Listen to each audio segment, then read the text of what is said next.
আসসালামু আলাইকুম ওয়া রাহমাতুল্লাহি ওয়া বারাকাতুহু। আমি আপনাদের সামনে আরও উপস্থিত হলাম। দয়া করে আপনারা ভিডিওটা ঠেলিয়ে দেবেন না দিয়ে সূরা বাকরার থেকে আয়াত আপনাদের পড়ে শুনে তেলাওয়াত করে শোনাচ্ছি।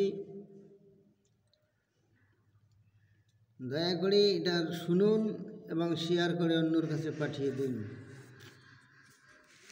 এটা হাদিস মর্মে এসেছেন আন ইবনে উমান ইবনে বসির রাদিয়াল্লাহু তাআলা আনহুমা আনিন নবী সাল্লাল্লাহু আলাইহি ওয়াসাল্লাম ক্বালা ইন্নাল্লাহা কাতাবা কিতাবি কাবলু আইয়াকুলুকুস সামাওয়াতি ওয়াল আরদ বিআলফা জিলা মিনহু আয়াতাইন খতামা বিহিমা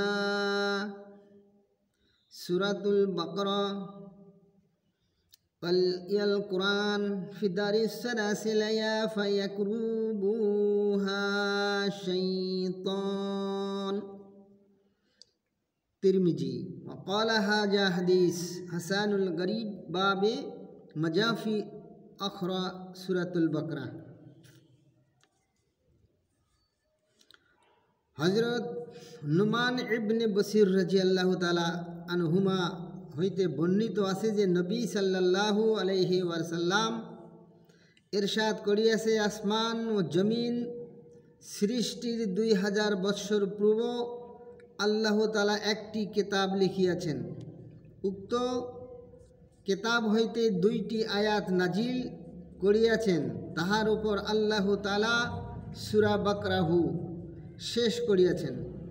এই আয়াতদ্বয় একধারে 3 রাত্র যে ঘরে পড়া হয় শয়তান উহার নিকটে আসতে পারে না। আল্লাহ তাবারক তাআলার অসীম বড় ক্ষমতা, আল্লাহ তাবারক তাআলার জবান।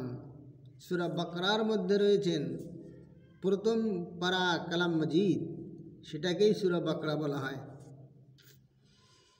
আন আবি মাসউদ দিল আনসারী রাদিয়াল্লাহু তাআলা আনহু قال قال رسول الله صلى الله عليه وسلم من قرأ الآيتين من آخر سورة البقرة في ليلة الكفت।